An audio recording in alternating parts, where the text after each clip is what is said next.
క్రీస్తునందు ప్రియ దైవజనులరా, ఆత్మీయ దైవ జనాంగానికి ప్రభు అయిన యేసుక్రీస్తు నామాన మరొకసారి వందనాలు తెలియజేస్తున్నాను.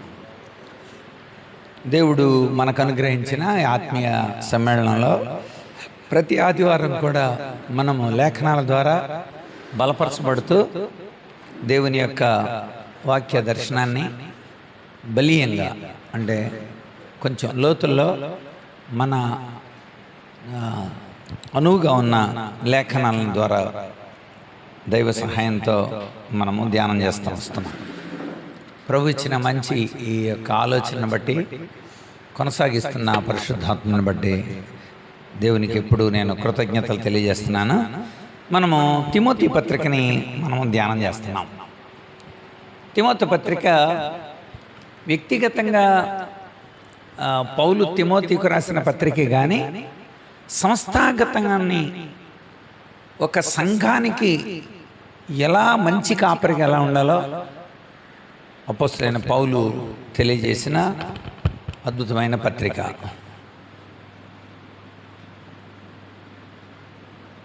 తిమోతికి రాసిన మొదటి పత్రిక.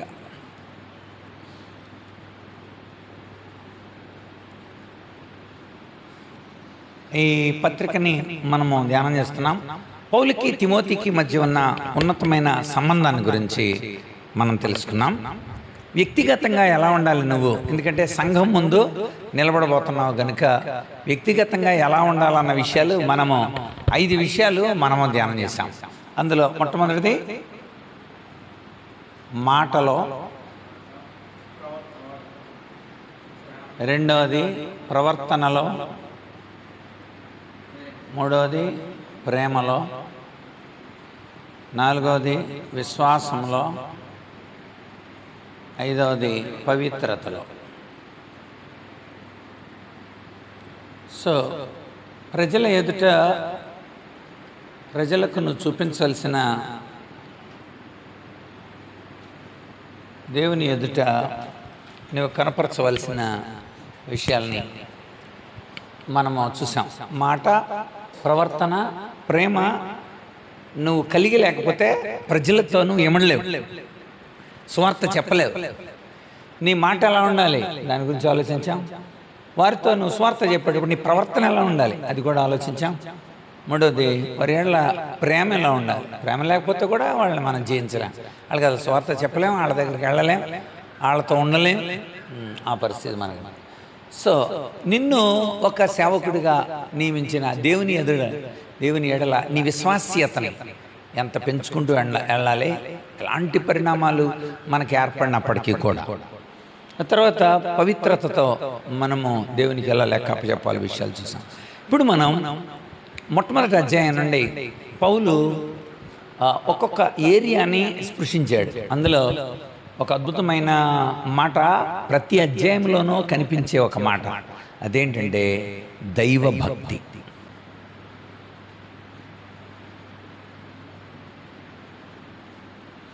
దైవభక్తి. ఈ దైవభక్తిని గురించి అపోస్తలుడైన పౌలు తిమోతికి అన్ని అధ్యాయాల్లో రాశాడు. ప్రతి అధ్యాయంలో దైవభక్తిని గురించి వివరాలు ఇస్తూ వచ్చాడు. అంటే మొదటి అధ్యాయంలో భక్తికి భక్తిహీనతకి మధ్య ఉన్న తేడా ఏంటో కనుక పరీక్షించు, ఆ విషయాలు నీకు తెలిస్తే అని చెప్పాడు. రెండో అధ్యాయంలో దైవభక్తిని పెంచుకోవడానికి కోసం నువ్వు ప్రార్థించాలి, నువ్వు వాటిని అలంకరించుకోవాలి, ఆ విషయాలు అని చెప్పాడు. మూడో అధ్యాయంలో దాన్ని నువ్వు జీవితానికి దైవభక్తిని అన్వయించుకోవాలి అంటాడు. నాలుగో అధ్యాయంలో దాన్ని నువ్వు అభ్యసించాలి అంటాడు. ఐదో అధ్యాయంలో దాన్ని నువ్వు బయటికి కనపరచాలి అంటాడు. ఆరో అధ్యాయంలో దాని ఫలాన్ని అనుభవించాలి. అది దైవభక్తి యొక్క సీక్వెన్స్. కనుక మనం ఒక్కొక్క అధ్యాయాన్ని ఆ రీతిగా దైవభక్తిని గురించి ఆలోచిద్దాం ముందు అసలు. ఎందుకంటే దైవభక్తిని ఇంగ్లీష్లో గాడ్లీనెస్ అంటారు. గాడ్లీనెస్ అంటే లక్షణాంశం, దైవ లక్షణాంశం.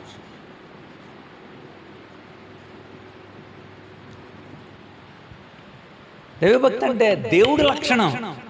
త్రిస్కియా అంటుంది గ్రీకులో. దాని అర్థం గాడ్లీనెస్. దేవుని యొక్క లక్షణాలే మనం కలిగి ఉండాలి. అది దైవభక్తి.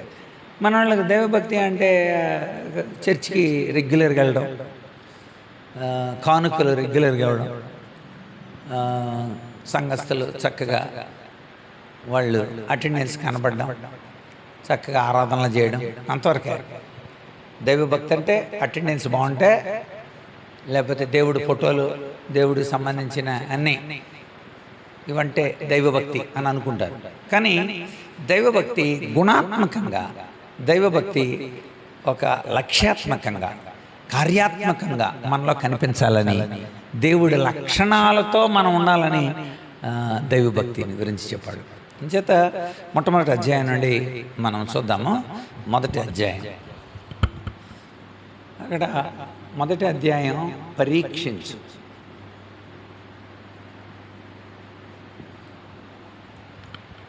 దైవభక్తి అంటే ఏంటో ముందు నీకు తెలియాలి. దైవభక్తికి దాని వ్యతిరేక పదం ఏంటి? భక్తిహీనత.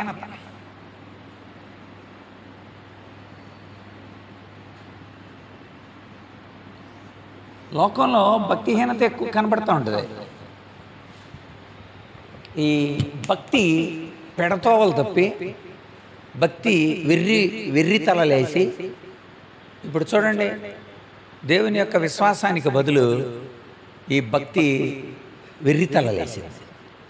రకరకాలైన రీతుల్లో భక్తి మారిపోయింది. కనుక లేఖనాలు అనుసరణీయం కాకుండా విశ్వాసాన్ని పదార్థాల వైపుకు, వస్తువుల వైపుకి, పండ్ల వైపుకి, వస్త్రాల వైపుకి, రకరకాలుగా మనుషుల వైపుకి భక్తి మరలింది. భక్తి దేవుని మీద ఉండాలి. దైవ లక్షణం అంటే దైవ లక్షణమే, దేవుడి లక్షణాలే.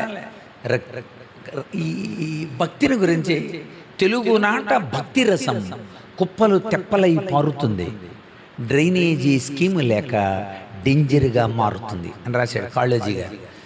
అంటే ఈ భారతదేశంలో భక్తి కుప్పల తెప్పలైపోయిందంట. దీనికి డ్రైనేజీ స్కీమ్ కట్టేవాడు ఎవడు లేడంట. ఈ భక్తి ఇలాంటి కుప్ప తెప్పలైపోతుంటా. కనుక డ్రైనేజీ స్కీము లేక డేంజర్గా మారిందంట. నిజమే. అది ఎలా చెప్పగలమంటే, మన భారతదేశంలో జరిగే పండగలు మరి ఏ దేశంలో జరగదు. అన్ని పండగలు జరుగుతాయి. సంవత్సరం అంతా పండుగలు ఉంటాయి అన్నమాట. ప్రతి నెలలో, నెలకు 2, నెలకు 1 చొప్పున. ఇతర దేశస్తులు ఎప్పుడు అనుకుంటూ ఉంటారు భారతదేశం చాలా భక్తి కలిగిన దేశం. భక్తి అంటే నీతి అని అర్థం కదా. కానీ అవినీతి దేశాల లిస్ట్ వేశారు. అవినీతి దేశాలు 1%, 2%, అలాగే 148 దేశాలు వేశారు. అవినీతి దేశాల లిస్టులో 144లో ఉంది. అంటే అర్థమైందండి. అంటే వరుసగా కూరుకుపోయిన 148వ దేశం అయితే 144 దగ్గర ఉంది. అంత కూరుకుపోయింది అవినీతిలో భారతదేశం. దీన్ని అంటే బాగా కూరుకుపోయిన 148వ దేశం అయితే మనది ఎంత 144లో ఉంది. అవినీతిలో 1%, 2% ఇలా వరుసగా చూసుకుంటూ వెళ్తే, అంటే మీరు ఆలోచించండి, భారతదేశం అవినీతిలో ఉంటే పైకి మాత్రం భక్తి బాగా కనబడతా ఉంది. అందుచేత దేవుడు ఈ భక్తిని పరీక్షించడానికి కోసం ధర్మశాస్త్రాన్ని పెట్టాడు.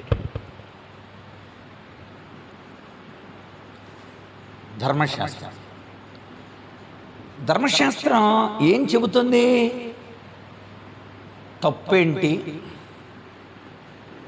ఒప్పేంటి, అంతే ధర్మశాస్త్రం చెప్పేది. ఇప్పుడు మీకు అర్థం కావాలి. ధర్మశాస్త్రం కేవలం తప్పుని ఒప్పుని సూచిస్తుంది అంతే. మన భాషలో చెప్పాలంటే ధర్మశాస్త్రం ఒక చట్టం.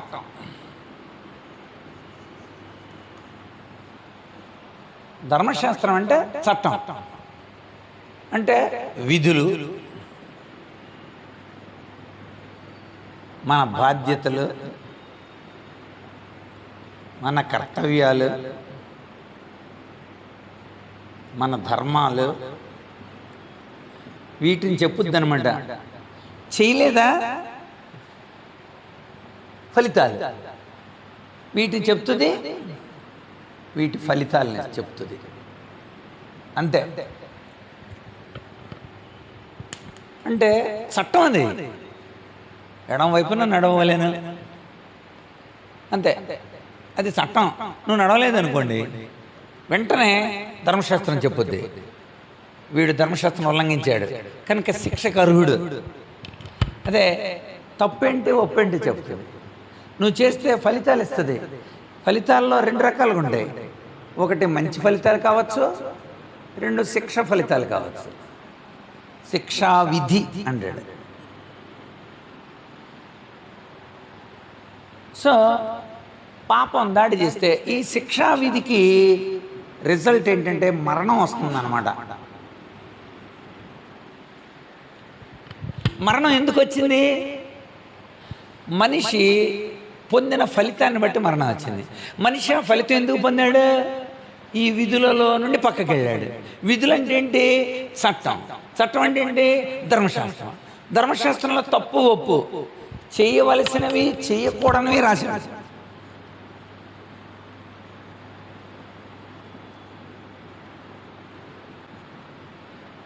ఈ రెండూ రాశాడు ధర్మశాస్త్రంలో.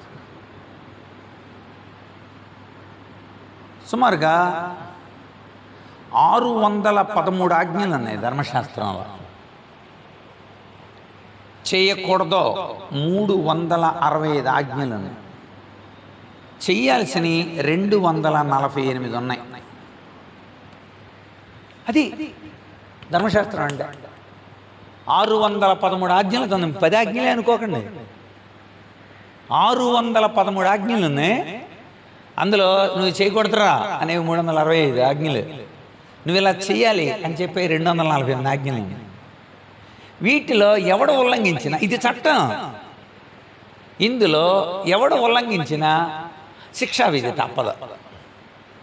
అది ధర్మశాస్త్రం మంచిదే కాదా చెప్పండి. అప్పుడు మంచిదే. ధర్మశాస్త్రం ఎందుకు పెట్టాడు దేవుడు? నీతిగా బతకాలని, నీతి కోసం పెట్టాడు ధర్మశాస్త్రం. మరి ఇది భక్తిహీనత ఎందుకైంది? భక్తిహీనత అంటే అవినీతి.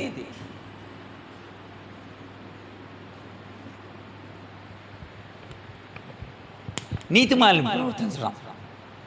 సో నీతి అవినీతి. నువ్వు అవినీతిగా ఉన్నావా నీతిగా ఉన్నావా ఏం చెప్పుద్ది? మీరు అలా ఆన్సర్ అండి. ఏం చెప్పుద్ది? ధర్మశాస్త్రం చెప్పుద్ది. అంతే. ధర్మశాస్త్రమే లేకపోతే నాలెడ్జ్ అంతే. ధర్మశాస్త్రమే లేకపోతే నీకు తప్పు ఒప్పు చెప్పేది ఏమీ లేదు.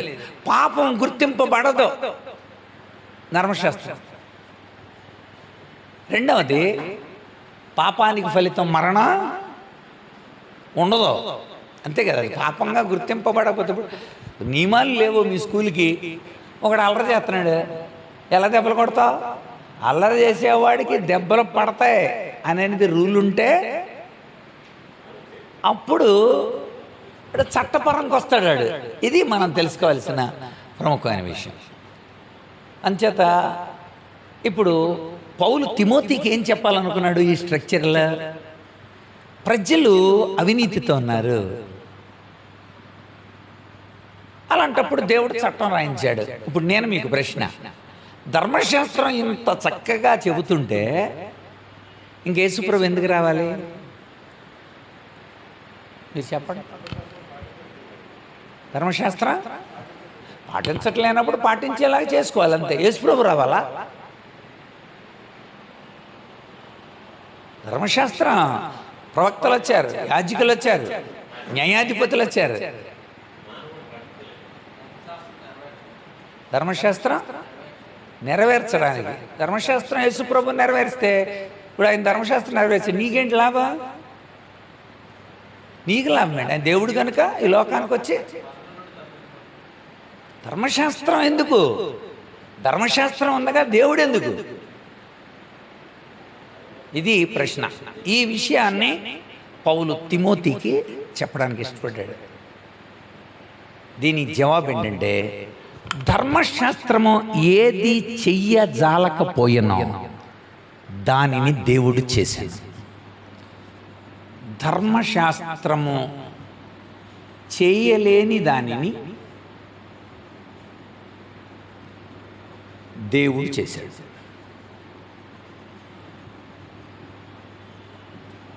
ఆ చేయడానికి వచ్చాడు ఆయన. ఇది మీరు తెలుసుకోవాల్సిన విషయం. అంటే ఏంటి? మీకు 2 ఉదాహరణలు చెప్తాను. జైల్లో పెట్టారు, 14 సంవత్సరాలు అయింది. ఆడు జైల్లో ఉన్నాడు. ఆడు తప్పుడు పని చేసినందుకు, చట్టానికి వ్యతిరేకం ఉన్నందుకు ఆడికి శిక్షా విధి వచ్చింది.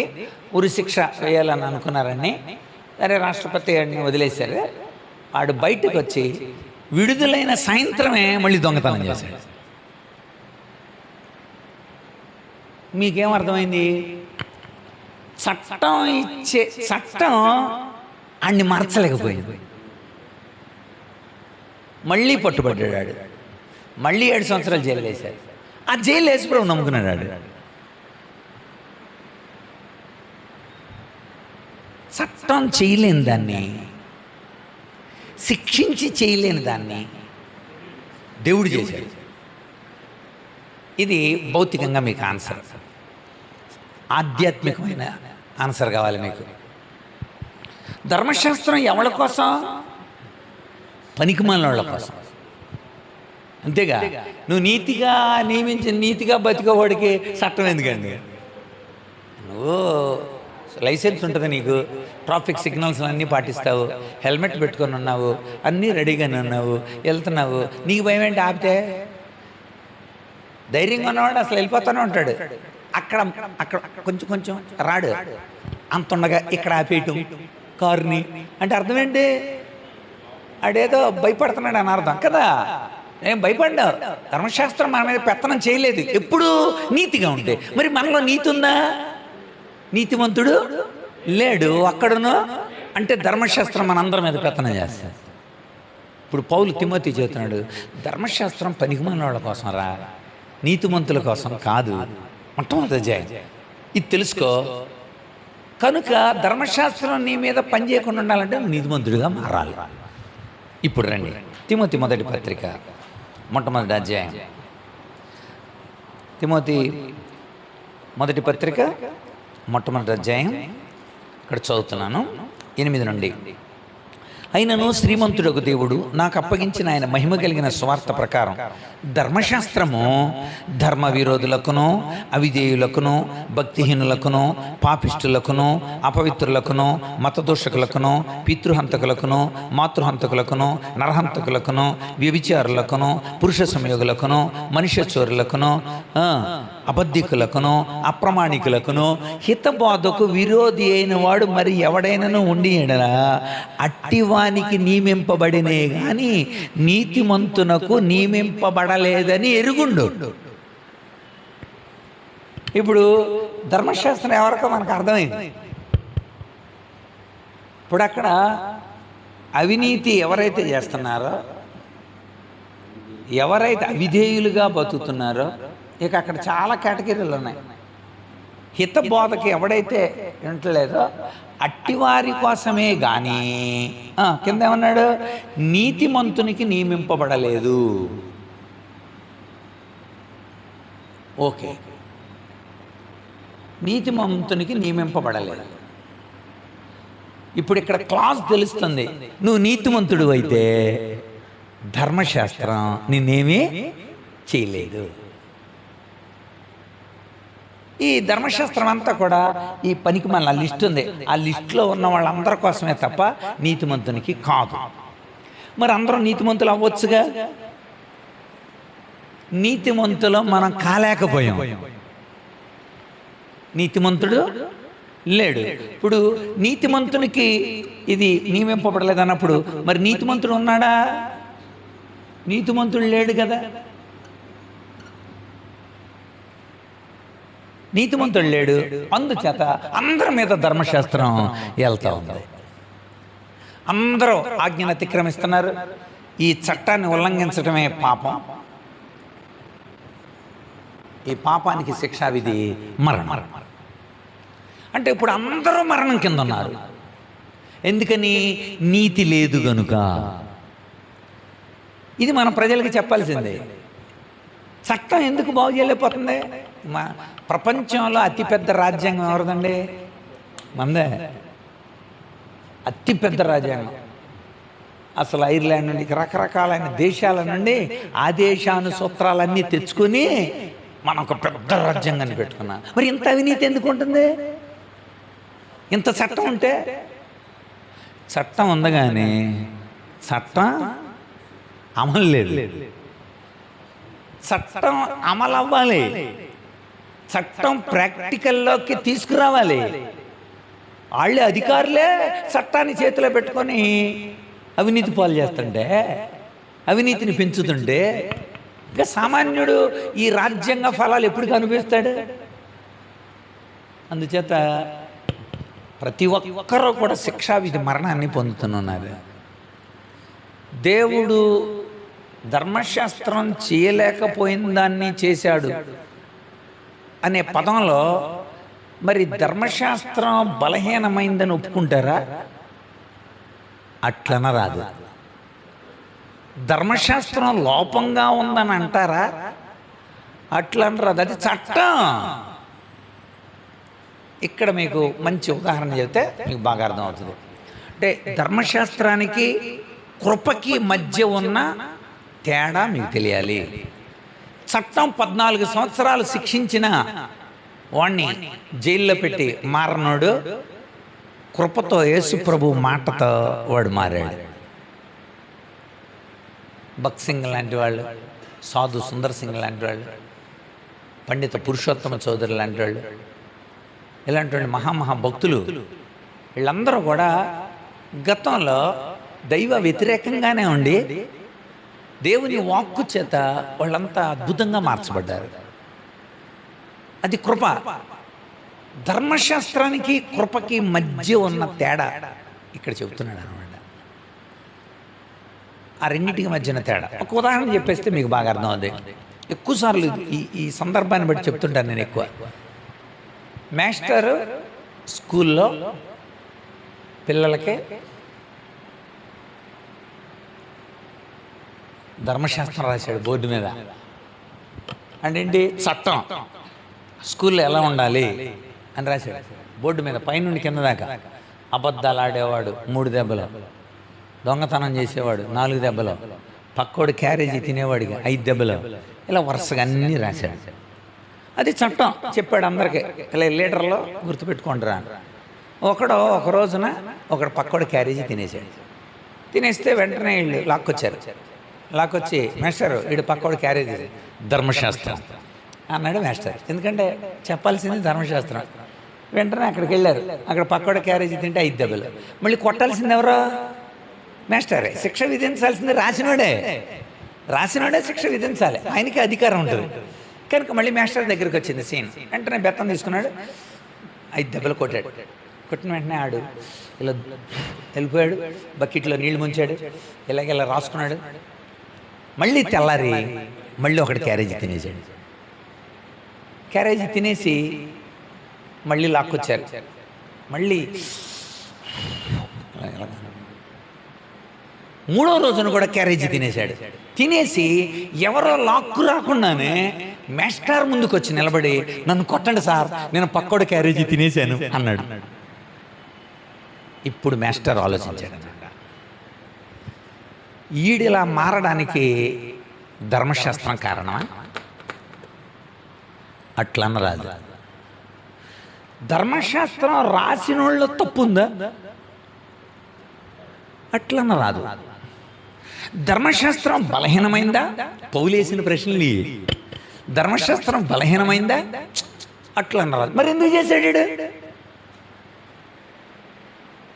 ధర్మశాస్త్రం ఏదో చేయలేకపోతుంది అన్నాడు అన్నమాట. ధర్మశాస్త్రం పాపాన్ని ప్రోత్సహిస్తున్నట్లుగా అనిపిస్తుంది నాకు. దీని నుండి ఎలా విడిపించాలి? తెల్లారి కూడా ఇప్పుడు ఆడికి పాప వృత్తి అయిపోద్ది. ఇప్పుడు ఆడికి అది ప్రతిరోజు తినేయటం, దెబ్బలు తినేయటం, అనుకోవటం, నూనె రాసుకోవటం. ఇజ్రాయిల్ గురించి చెబుతా.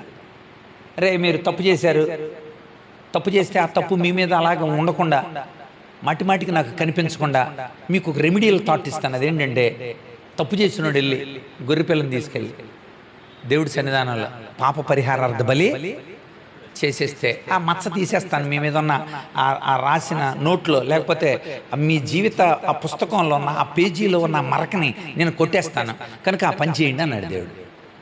ఇప్పుడు వీడు ఆలోచించాడు, మన దగ్గర ఎన్ని గొర్రెలు ఉన్నాయి? 12 గొర్రెలు ఉన్నాయి, కనుక మనం 12 తప్పులు చేయొచ్చు.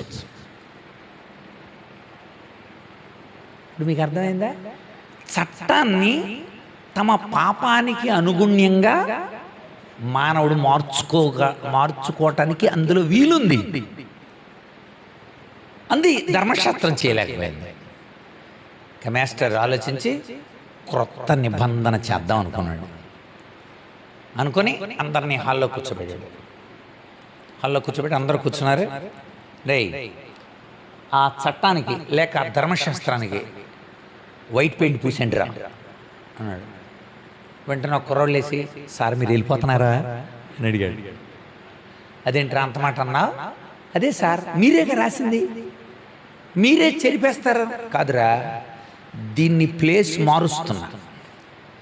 ఇది గోడల మీద కాదు ఈసారి ఉండాల్సింది, హృదయాల మీద ఉండేలా రాస్తా. అంటే సార్ చెప్తా, చదవండి. హెబ్రీ పత్రిక 8వ అధ్యాయం 10వ వచనం. 10వ అధ్యాయం 8వ వచనం, 8, 10. ఆ దినములైన తర్వాత ఇజ్రాయేలు ఇంటి వారితో నేను చేయబోవు నిబంధన ఏదనగా, వారి మనస్సులో నా ధర్మ విధులను ఉంచెదను, వారి హృదయాల మీద నేను వాటిని వ్రాసేదను. అక్కడతోనే కొత్త నిబంధన అయిపోద్దా?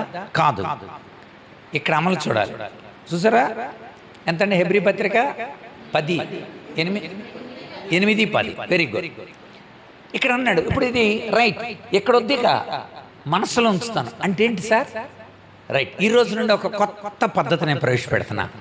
అదేంటంటే, ఈ రోజు నుండి ఇప్పటి వరకు నేను మాస్టర్ని, అంటే ఏంటి, ప్రభుని, అడోనియా. కానీ ఈ రోజు నుండి నేను మీకు తండ్రిని. మీకు ఏది అవసరమైతే అది నన్ను అడగండి, నేను ఇస్తా. దొంగతనం చేయగలను, ఇంకా దొంగతనం చేయాల్సిన అవసరం ఏముంటుంది?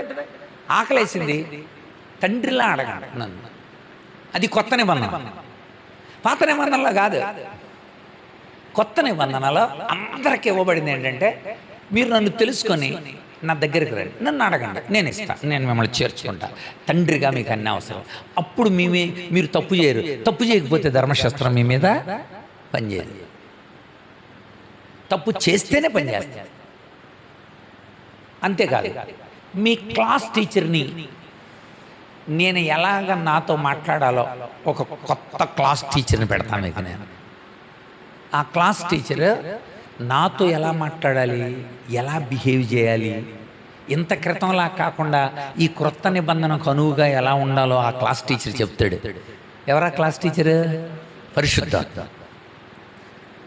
సో 3వది, సీసీ కెమెరాలు పెట్టాను నేను. క్లాస్ అంతా అయిన తర్వాత ఎవడెవడ బాగా చదువుతున్నాడో, ఎవరెవరు బాగా ఉంటున్నారో వాళ్ళకి నేను బహుమానం కూడా ఇస్తా అన్నాడు. ఇప్పుడు దొంగతనాలు లేవు అక్కడ. క్రొత్త నిబంధన. అక్కడ ఆయన చేసింది కృప. ధర్మశాస్త్రము ఏది చేయజాలకపోయినో దేవుడు దానిని చేశాడు. ఇది ఇప్పుడు పౌలు చెబుతున్నాడు. అంచేత నువ్వు తెలుసుకో, ఫస్ట్ పరీక్షించు.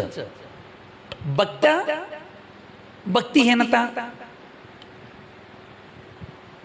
భక్తి చెప్పాను నేను, ధర్మశాస్త్రం అనుసరించడం భక్తి, ధర్మశాస్త్రం లేకపోవటం భక్తిహీనత. నీతి, అవినీతి. ఈ భక్తిహీనతను తీసేయడానికే, భక్తిహీనత నశింపబడద్దు అనమాట. అక్కడ ఆడికి తన అలాంటి ఆలోచన వచ్చిందానికి వచ్చి మనం అలా చేయకూడదురా, మాస్టర్ మనకి చెప్తానన్నారు, ఇప్పుడు ఆయన మాస్టర్ కదా, ఇక ఆయన మనకేమవుతాడు? తండ్రి. చెప్పాడు కదా అక్కడ కొరింథీ 2వ పత్రిక 6వ అధ్యాయం 14 నుండి 18 వచనాలు అంటాడు. మీరు వారి మధ్య నుండి బయలువెడలి ప్రత్యేకంగా ఉండండి, అపవిత్రమైనది ముట్టకూడని ప్రభువు సెలవిస్తున్నాడు కదా. నేను మిమ్మల్ని చేర్చుకుందను, నేను మీకు తండ్రినై ఉందను, మీరు నాకు కుమారులను కుమార్తెలనై ఉందరు. అది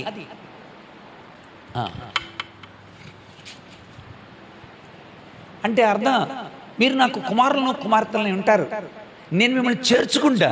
ఇది వాగ్దానం. అందుకని భక్తులు కూడా తమ పత్రికలు ఏమి రాశారు? మనము దేవుని పిల్లలమే. యోహాను మొదటి పత్రిక 3వ అధ్యాయం మొట్టమొదటి వచనం, మనము దేవుని పిల్లలమే. ఈ హేతు చేత ధర్మశాస్త్రం మన మీద పనిచేయదు. కనుక నువ్వు గనుక అవినీతి చేస్తే, నువ్వు గనుక నీతిమాలిన పనులు చేస్తే చట్టం మీ మీద దాడి చేస్తుంది. అప్పుడు నువ్వు చట్టం కిందకి వెళ్తా. ఇప్పుడు శోధనలు పాపం కాదు,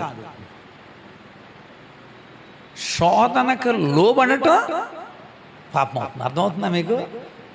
శోధనలు అందరికీ వస్తాయి. నాకు శోధన రాలేదంటాడు మనిషి కాదు అసలు. ప్రతి వ్యక్తికి, అంటే ప్రతి వ్యక్తి కంటే దేవుని నమ్మిన ప్రతి వ్యక్తికి శోధన అనే పదం దేవుని నమ్మిన పిల్లలకు మాత్రమే అనువర్తింపబడే పదం. అన్యులకి శోధన ఏంటి? దేవుని నమ్మిన పిల్లల్ని పక్కత్రోవ పట్టించడానికి కోసం సాతానుడు ఏం చేస్తుంటాడు? శోధిస్తుంటాడు.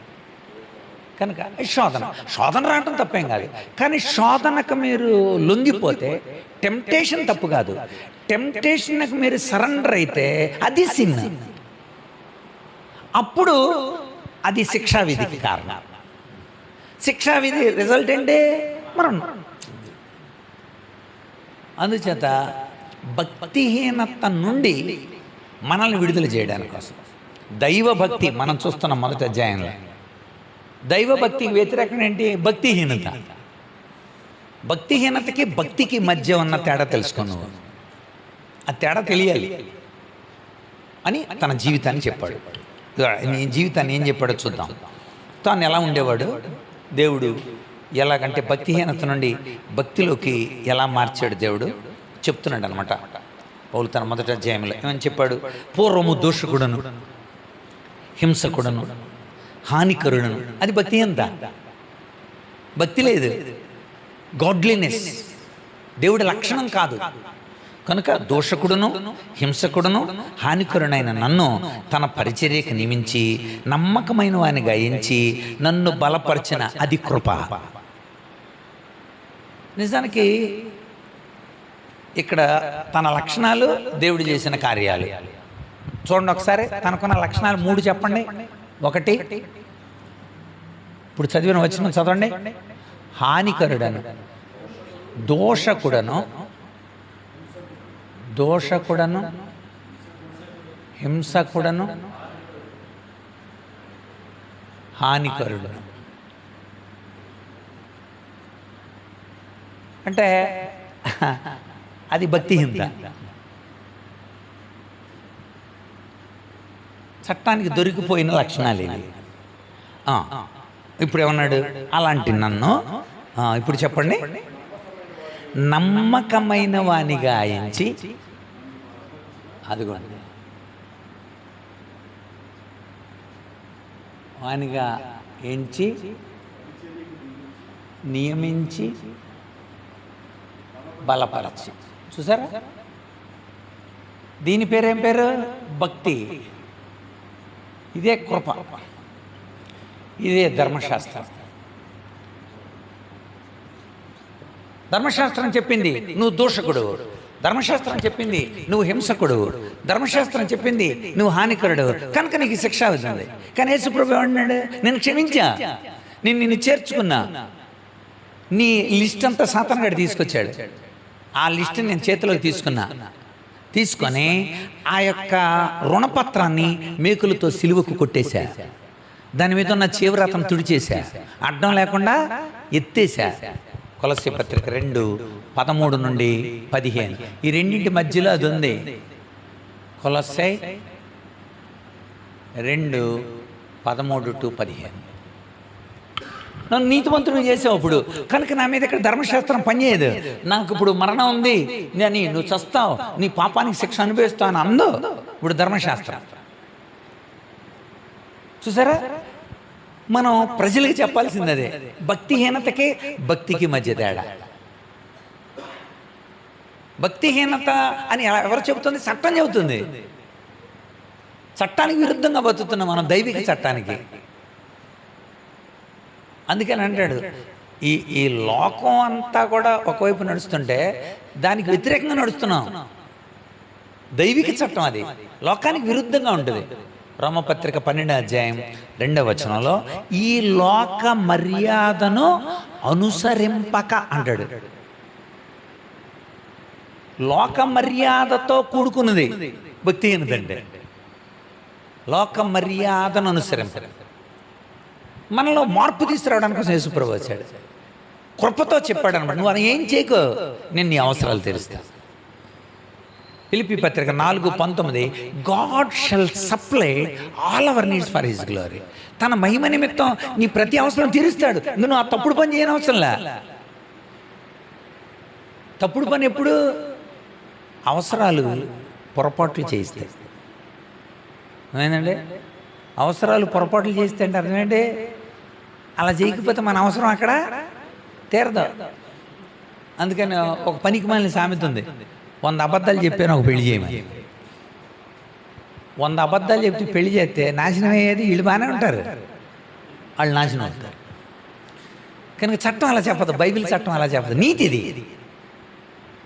కనుక నీతికి అవినీతికి, లేక భక్తికి భక్తిహీనతకి. అందుకని అక్కడ అంటే రోమపత్రికలో ఈ భక్తిహీనత తొలగించడానికి ఆ విమోచకుడు వచ్చాడు. చదువుదాం అన్నమాట. రోమిలకు రాసిన పత్రిక 11వ అధ్యాయం, రోమపత్రిక 11వ అధ్యాయం 26 నుండి. వారు ప్రవేశించినప్పుడు విమోచకుడు సియోన్లో నుండి వచ్చి యాకోబులో నుండి భక్తిహీనతను ఆయన తొలగిస్తాడు. నేను వారి పాపములను పరిహరించినప్పుడు నా వలన వారికి కలుగు నిబంధన ఇదే వాళ్ళకి కలిగిన నిబంధన. ఎందుకని? రబ్బాయి ఇంత క్రితం చాలా అలా తప్పుడు పనులు చేసావుగా, అవన్నీ గుర్తు చేసుకోనిలే. నేను ఇక్కడ ఉంది, అదే చదివాం మనం కొలస్సీ 2:13-15. వాళ్ళ రుణపత్రాన్ని మేకులతో సిలువ కొట్టేసి దాని మీద నా చేవరాతనంతా తుడిచేసి అడ్డం లేకుండా ఎత్తేసి ఆ వెనకున్న చరిత్ర అంతటిని కూడా తీసేసి, అయ్యా మాస్టర్ ఇక్కడ నుండి మేము చెప్పిన వింటాం సార్, మేము చెప్పిన వింటాం అంతే, మీరు చెప్పినట్టుగానే ఉంటాం అని ఒక నిబంధన చేసుకుంటే ఈ క్రొత్త నిబంధన మీ అవసరాలన్నింటినీ తీరుస్తుంది.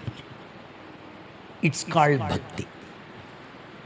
అది భక్తి అంటే దేవుడు చెప్పినట్టు నడవడం. భక్తి అంటే దేవుడు గుణగణాలతో నివసించడం. భక్తి అంటే దేవుని లక్షణాలతో మనం ఉండడం. అంతే దైవభక్తి అంటే. ఈ అన్ని అధ్యాయాలలో అంచేత మొట్టమొదటి అధ్యాయం ఇంకా కొంచెం ముందుకు చదివితే చూడండి, ఈ దైవభక్తిని ఇవ్వడానికి కోసం చదువుదాం మనం తిమోతికి రాసిన మొదటి పత్రికలో.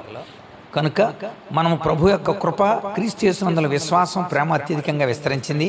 పాపులను రక్షించుటకు క్రీస్తు యేసు లోకమునకు వచ్చిన తన్నే ఈ దోషకుణ్ణి, హింసకుణ్ణి, హానికరుణ్ణి.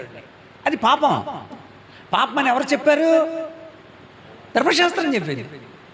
అందుచేత ధర్మశాస్త్రం అనేది ఎందుకుంది? నీలో పాపం ఉంది అని చెబుతుంది. ధర్మశాస్త్రం లోపమే ఉంది. ధర్మశాస్త్రం అనేది ఒక చట్టం. చట్టం మనుషుల్ని మార్చదు. చట్టం తప్పొప్పుల్ని చెప్పుద్ది అంతే, మనుషుల్ని మార్చదు. అది ఇది తెలుసుకోవాల్సిన విషయం. చట్టం ఎలా నడవాలో ఎలా నడవకూడదో చెప్పుద్ది అంతే. నువ్వు అడ్డుకోలుగా నడిస్తే చట్టం శిక్షిస్తుందే తప్ప చట్టం నిన్ను మార్చలేదు. చట్టం నీకు ఒప్పు తప్పు చెప్పుద్ది అంతే. చేయవలసిన వాటిని చెప్పుద్ది, చెయ్యకూడని వాటిని చెప్పుద్ది. దేవుడు అలా కాదు. దేవుడు ఎందుకు దిగి వచ్చాడంటే నువ్వు లోపలికి తన రక్తాన్ని పంపి గుణాలను మార్చి మనస్సులో ధర్మ విధులను పెట్టి ఎలా నడవాలో చెప్పి, అంటే వాక్యంతో వెలిగించి రక్తంతో కడిగి ఆత్మ ద్వారా డ్రైవ్ చేస్తాడు. అప్పుడు నువ్వు చట్టానికి దొరకకుండా నీతిగా బతుకు. అంటే నీతి నిన్ను మరణం నుండి తప్పిస్తుంది. అంతే కదా, 11:4 ఉంటుంది కదా, చదవండి అన్నమాట. సామెతల గ్రంథం 11:4, 4-5 వచనాల్లో చదవండి ఒకసారి.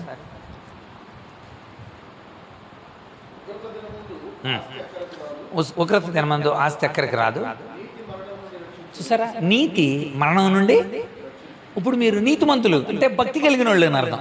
కృప ద్వారా మీరు నీతిమంతులయ్యారు, రక్తం ద్వారా నీతిమంతులయ్యారు, అంతే కదా. విశ్వాసం ద్వారా నీతిమంతులయ్యారు. రోమ 3:24, రోమ 5:9.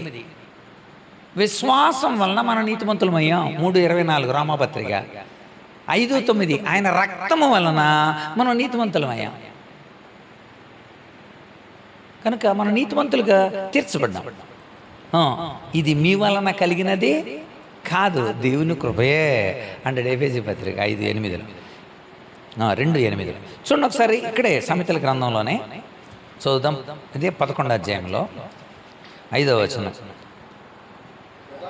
యథార్థవంతుల నీతి వారి మార్గాన్ని సరళం చేస్తుంది. తర్వాత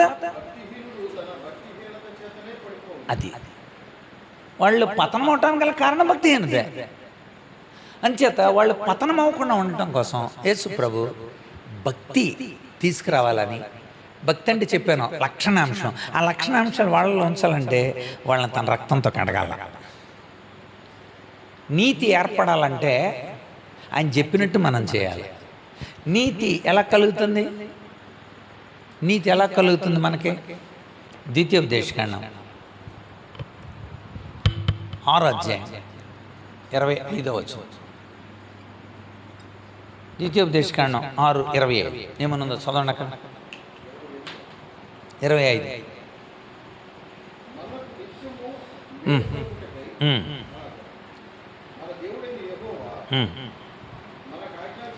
మనకు ఆజ్ఞాపించినట్లు ఆయన సన్నిధిలో అన్ని ఆజ్ఞలు కనుక మీరు అనుసరించి నడిస్తే నీతి కలుగుతుంది. నీతి ఎప్పుడు కలుగుతుంది? ఆయన చెప్పినట్టు చేస్తే. ఆయన ఏమన్నాడు తెలుసా? ఇవన్నీ వదిలేరు అబ్బాయి, నీ పాపాలు నా దగ్గర ఒప్పుకో అన్నాడు, అంతే. ఇంకేమనలేదు ఆయన. ఎంత గొప్ప ఆఫర్ అంటే, ఇన్ని రకాలైన వీటిలన్నిటిని, ఈ విధులు, బాధ్యతలు, కర్తవ్యాలు, ధర్మాలు ఇవన్నీ మీరు చేద్దరు. కానీ ఎప్పుడు స్కూల్ లోపలికి వచ్చాక, ముందు స్కూల్ లోపలికి రావాలంటే, నేను మిమ్మల్ని అంగీకరించాలంటే మొట్టమొదటి మీరు చేయండి, మీ పాపాలు మీరు ఒప్పుకోండి, అంతే. నేను చెప్పినట్టు చేయండి, అలా చేసినప్పుడు మీకు నీతి కలుగదు, అంతే. దేవుడు ధర్మశాస్త్ర విధుల్ని లేకపోతే చెయ్యాల్సిన విషయాల్ని ఇప్పుడు మనస్సులో పెట్టాడు. మనస్సు అనే పెట్టెలో పెట్టాడు, హృదయం అనే పలకల మీద రాశాడు. ఇప్పుడు గోడ మీద చూడడం అవసరంలా, లోపలే చెబుతుంది ఎడమ పక్కన నడవలేదు. అలా చెప్పడానికి ఎవరిని పెట్టాడు? పరిశుద్ధాత్ముడు పెట్టాడు. అంటే పరిశుద్ధాత్మ మనకి ఎప్పుడు గుర్తు చేస్తుంటాడు అనమాట. ఇక ప్రతిరోజు పరిశుద్ధాత్మను గుర్తు చేస్తున్నప్పుడు ఈడు నీతి మాలి పనిచేసే అవకాశాలు, దట్ ఈస్ ద ప్రాసెస్. అది దేవుడు ఏర్పాటు చేసిన విషయం. తీతు పత్రికలో ఒక మాట చూద్దాం. తీతు పత్రిక 2వ అధ్యాయం. తీతు పత్రిక 2వ అధ్యాయం 12వ వచనం చదవండి.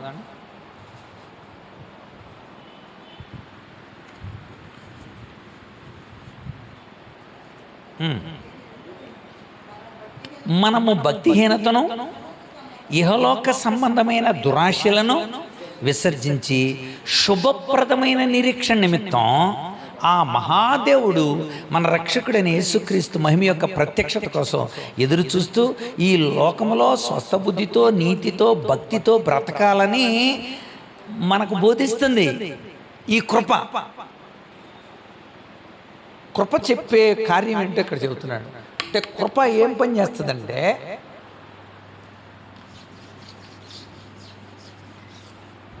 మళ్ళీ చదవండి, ఇప్పుడు వాక్యం చదవండి. ఇక్కడ మనకి చాలా స్పష్టమైన మాటలు ఉంటాయి. 2వ అధ్యాయం 13 నుండి చూడండి, 12 నుండి. భక్తిహీనతను, భక్తిహీనత, రెండవది ఇహలోక సంబంధ దురాశ, కాదండి, వాటిని విసర్జించి. విసర్జించి చదవండి. శుభప్రదమైన నిరీక్షణ కలగాలని మహాదేవుడు మన రక్షకుడైన యేసుక్రీస్తు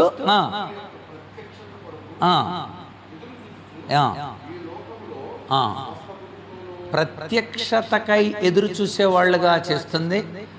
తర్వాత స్వస్థ బుద్ధి నీతితో, స్వస్థ బుద్ధి నీతి భక్తి ఇది అందిస్తుందంట కృప.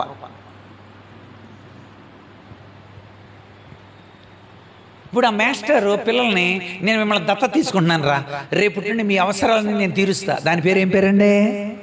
కృప. అది చాలా కష్టమైంది. ఒకడు పెన్ను అడగవచ్చు, అది ఖర్చుతో కూడుకుంది, అది త్యాగంతో కూడుకుంది. మాస్టర్ ఇప్పుడు అందరూ అవసరం, ఇప్పుడు క్యారేజీ కావాలంటాడు, అది క్యారేజీ అరేంజ్ చేయాలి. అక్కడ ఈ లోకంలో దేవుడు మన ప్రతి అవసరాన్ని తీరుస్తానడంలో ఆయన కృప కనబడుతుంది. ఆయన తీరుస్తాడు. శుభప్రదమైన నిరీక్షణ ఇచ్చిందంట ఈ కృప.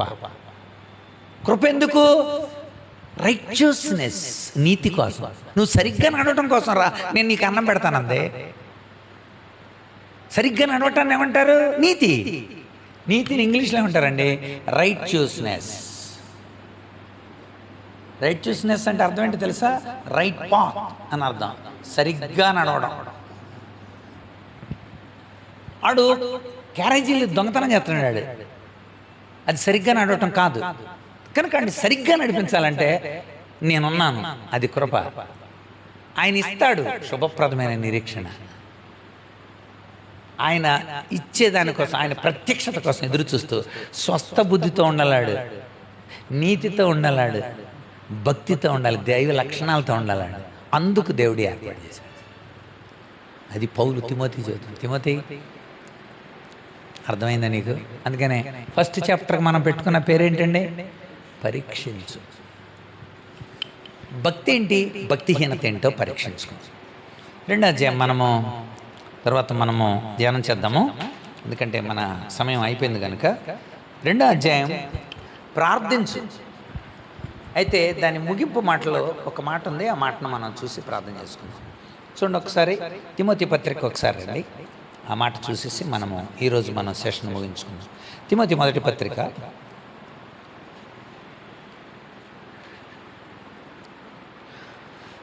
చూడండి. మొదటి పత్రిక మొట్టమొదటి అధ్యాయం. అలా చెప్పి యేసు ప్రభు ఈ లోకానికి వచ్చాడు, ఆ వాక్యం నమ్మదగినది, అట్టి వారిలో నేను ప్రధానును, అయినను నిత్య జీవము నిమిత్తము తనను విశ్వసింపబోరు వారికి అందరికీ నేను మాదిరికరంగా ఉండలాగన యేసుక్రీస్తు తన పూర్ణమైన దీర్ఘశాంతమును ప్రధాన పాపి అయిన నా యందు కనపరచినట్లు నేను కనికరింపబడి తిని. ఎస్, దేవుని కృప ద్వారా నేను కనికరింపబడి తిని. సో ఇప్పుడు మాస్టర్ అన్ని కొట్ల శిక్ష ఇలా క్షమించాడు. ఎక్కడి నుండి ఆ పని చేయదు. ఆ పని చేయకుండా నేనేం చేస్తానంటే నీ అవసరాలన్నీ తీరుస్తా. అంటే కృపకు యోగ్యులమయ్యాం మనం. కృపకు యోగ్యులు. It's called కనికరింపబడితిమి. ఈరోజు భోజన కృప అనుకోండి, తెల్లారి అడికి ఏదో మెటీరియల్ ఏదో కావాలి, కాంపస్ బాక్స్ కావాలి అడిగి, ఇంకోటి. అందుకనే యోహాను సువార్తలు అంటాడు కృప వెంబడి కృప కదా. మొట్టమొదటి అధ్యాయం చూడండి, అక్కడ యోహాను సువార్త మొట్టమొదటి అధ్యాయం. యోహాను సువార్త మొదటి అధ్యాయంలో ఆయన 16 నుండి చదువుదాం. ధర్మశాస్త్రము మోషే ద్వారా 16 ఆయన పరిపూర్ణతలో నుండి మనమందరం కృప వెంబడి కృప పొందితిమి. కృప వెంబడి. ఓకే, ఇక్కడ మీతో మాట్లాడాలి, అందుకు నాకు కృప కావాలి, దేవుడిచ్చాడు. ఇప్పుడు ఇక్కడ నుండి బయలుదేరి యశ్వరపేట వెళ్ళాలి. యశ్వరపేటలో అక్కడ హోల్ నైట్ ప్రేయర్లో నేను మాట్లాడాలి. వెరీ గుడ్, దాన్ని కృపిస్తాడు. మళ్ళీ జర్నీ కృపిస్తాడు. రేపు మళ్ళీ ఖమ్మం వెళ్ళాలి. సో ఏమిస్తాడు అంటే నాకు ఏం కావాలి? కృప వెంబడి కృప. అందుకని కింద అంటాడు చూడండి, కృప వెంబడి కృప పొందితిమి. ధర్మశాస్త్రము మోషే ద్వారా అనుగ్రహింపబడిన కృపయు సత్యము యేసుక్రీస్తు ద్వారా మనకే అనుగ్రహింపబడి. సత్యవంతుడైన ఆ దేవుడు కృపనిచ్చి నేనున్నానులే అన్నాడు. అంతే, ఆయన నమ్మాలి మనం, ఎందుకంటే ఆయన సత్యవంతుడు కానీ. కృప వెంబడి కృప. కొరింథీ 2వ పత్రిక 9వ అధ్యాయంలో ఇక్కడ కూడా కృప విస్తరణ గురించి ఇంకో మాట చెప్తాడు. చూడండి ఒకసారి, 9వ అధ్యాయం 8వ వచనం. మీరు అన్నిటి యందు ఎల్లప్పుడూ మీలో మీరు సర్వసమృద్ధి కలిగిన వారై ఉత్తమమైన ప్రతి కార్యం చేయడానికి దేవుడు మీ ఎడల సమస్త విధములైన కృపను విస్తరింపజేశాడు. ఎలాంటి కృప అండి ఇది? కృప వెంబడి కృప. కృప వెంబడి కృప, సమస్త విధములైన కృప.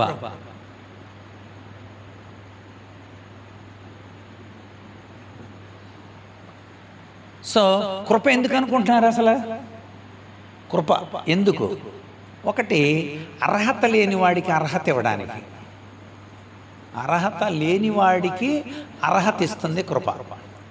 2, అర్హత కలిగి ఉండి బలహీన పడిన వాడిని బలపరుస్తుంది కృప. అర్హత కలిగి ఉన్నావు, అయినా బలహీనంగా ఉన్నావు. గిద్యోను అర్హత కలిగి ఉన్నాడే కానీ బలహీనుడు, బలపరచ. అసలు అర్హత లేనాడు. ఉదాహరణకి దావీదు అర్హత లేనాడు. రాజుకు దావీదు ఎలా అర్హత అండి? రాజుగా దావీదుకి ఏం అర్హత ఉంది? ఏం లేదు. అర్హత లేనోడిని, మేడిపండ్లు ఏరుకున్నోడికి ఏం అర్హత ఉంది? తొలివే పని యొఫ్తాకి ఏం అర్హత ఉంది? ఎడం చేతి పనివాడు యహూదికి ఏం అర్హత ఉంది? వీళ్ళంతా అర్హత లేనాడు. నెత్తుడైన మోషేకి అర్హత ఉంది? ఏం లేదు. ఇవన్నీ అర్హత లేనాడు. అర్హత లేనోడికి అర్హత ఇవ్వడం కృప. అర్హత ఉండి బలహీన పడిపోయాడు. హెచ్కెల్ ఇక బొబ్బులోనికి వచ్చావు, ఏం పర్వాలేదు లేరా, నేను ఎక్కడ మిమ్మల్ని లేపుతాను లేరా, నువ్వు వాళ్ళందరిని ధైర్యపరచాలి, నువ్వు అలాగే. అర్హత ఉండి బలహీనంగా మేము అక్కడికి వచ్చాం, నిరాశ నిస్పృహ ఉంటే లేపి దేవుడు బలపరిచాడు. అది కృప. కనుక ఆయన కృప ఎందుకు వచ్చింది తెలుసా? మనం నీతిలో బతకడానికి. ఆయన కృప ఎందుకు తెలుసా? మన అవినీతి జోలికి వెళ్లకుండా ఉండడం కోసం. ఈ నీతిగా ఇట్స్ కాల్డ్ భక్తి. అది కనుక అలాంటి దైవభక్తి, ఆ లక్షణాలతో నువ్వు ఉండు. ఆ లక్షణాలు ఉండాలంటే కేవలం ఆయన కృప. ఆయన కృప చూపించాడు కనుక ఆ నీతి మనలోకి వచ్చింది కనుక మనం మళ్ళీ క్యారేజీ తినాం. ఎందుకు తినాం? మనలో ఆ కృపను బట్టి 3 వనరులు దేవుడిచ్చాడు. ఒకటి వాక్యము, 2వది రక్తము, 3వది పరిశుద్ధాత్మ.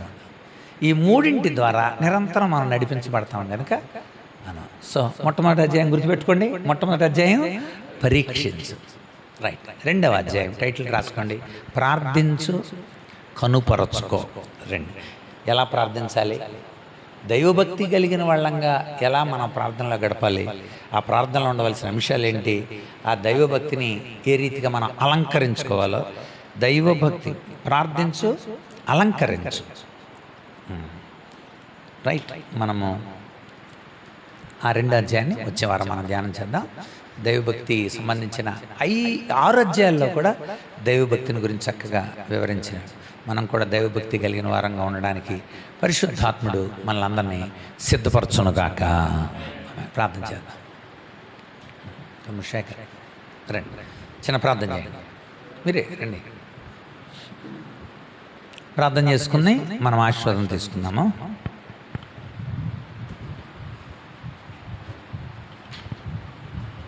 మహాపరిశుద్ధుడా, మహాగణుడా, గొప్ప దేవుడా, మీకే వందనాలు, మీకే స్తోత్రాలు ప్రభువా యేసయ్యా. నిజంగా నా ప్రభువా యేసయ్యా, మాకు ఎటువంటి అర్హత లేకపోయినా నా ప్రభువా మీ యొక్క కృపతో నా ప్రభువా మమ్మల్ని రక్షించి ఇట్టి విధంగా నా ప్రభువా మమ్మల్ని అర్హులుగా చేసిన దాన్ని బట్టి వందనాలు నా ప్రభువా యేసయ్యా. మీ యొక్క దాసుడి చేత స్పష్టంగా మాతో మాట్లాడారు ప్రభువా యేసయ్యా. ధర్మశాస్త్రం ఏదైతే నా ప్రభువా అమలుపరచలేకపోయిందో, ఏదైతే నా ప్రభువా సాధించలేకపోయిందో, మీరు మా మధ్యకు వచ్చిన ప్రభువా మాదిరిగా మాకు నా ప్రభువా మీ యొక్క జీవితాన్ని చూపించి అట్టి విధంగా కృపలో మమ్మల్ని తీసుకొచ్చిన ప్రభువా మీ యొక్క రక్షణలోను అలాగే నా ప్రభువా యేసయ్యా మమ్మల్ని నడిపిస్తున్న దాన్ని బట్టి వందనాలు. ఇంకా నా ప్రభువా యేసయ్యా మేము అనేక విషయాలు తెలుసుకొని నా ప్రభువా యొక్క ఆత్మీయ సమ్మేళనంలో ప్రభువా ఇంకా అనేక మంది కూడుకున్న ప్రభువా మీ యొక్క నా ప్రభువా వాక్య ధ్యానం ద్వారా మమ్మల్ని మేము ఆత్మీయంగా బలపరచుకోవటానికి మీరు కృప చూపించమని, ఈ యొక్క నా ప్రభు వచ్చిన ప్రతి బిడ్డను దీవించి ఆశీర్వదించమని, మీ యొక్క దాసుని ఇంకా నా ప్రవేశ బలపరిచి వాడుకోమని, మీ నామానికి మాత్రమే మహిమ ఘనత ప్రభావాలు అర్పించుకుంటూ యేసు నామమున అడిగి వేడుకుంటున్నాం తండ్రి. ఆమేన్. మన తండ్రి అయిన దేవుని ప్రేమ, కుమారుడైన యేసుక్రీస్తు కృప, పరిశుద్ధాత్మేందుల అన్యోన్య సహవాసం చేరిన మనకు, ఈ దినం రాలేని బిడ్డలకును వచ్చి మేలు పొంది ఆయన కొరకు సాక్షార్థమై అనేక మంది ఎదుట నిలబడడానికి బలపరచబడుతున్న ఆయన జనాంగానికి అంతటికి సదాకాలము తోడేండి నడిపించునుగాక. ఆమేన్. అందరికి వందనాలండి.